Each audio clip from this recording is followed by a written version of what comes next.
ukipendwa na ukaifeel. Leo tutafakari kidogo kuhusu neno upendo. Ukisikia upendo, picha gani hujengeka kwenye akili yako? Maana ya upendo. Kwa mujibu wa mwanasaikolojia maarufu Dr. Robert Sternberg, ameeleza kuwa upendo wa kweli kati ya wapenzi sio hisia tu, bali ni mchanganyiko wa vitu vitatu, yaani ukaribu wa kihisia, msisimko wa kimahaba na uamuzi thabiti wa kubaki pamoja.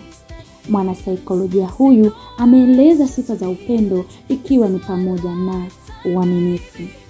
Amesema uaminifu ni msingi mkuu wa kuridhika na mpenzi mmoja na kuwa mkweli kwake kila wakati mkiwa pamoja, hata kama mkiwa mbali. Pia amesema kuhusu kuheshimu uhalisia. Upendo wa kweli haumbadili mtu kuwa bandia.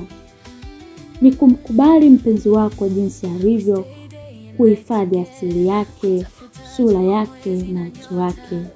Pia ameeleza kuhusu ustahimilivu. Sema ni uwezo wa kuvumiliana, kuheshimiana pale mapungufu na changamoto za maisha zinapotokea katika mahusiano. Pia amesisitiza kuhusu kujali. Amesema ni ile hali na nia ya dhati ya kuhakikisha mpenzi wako yuko salama, ana furaha na haumizwi kihisia wala kimwili. Mwanasaikolojia Dr. Robert Sternberg anamaliza kwa kusema kuwa upendo ni nguvu kubwa inayounganisha mioyo miwili na kuipa maana ya kuishi katika ulimwengu wa mahusiano.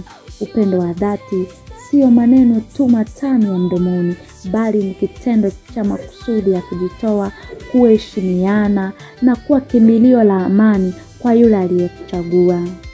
Upendo ni nguvu inayounganisha dunia.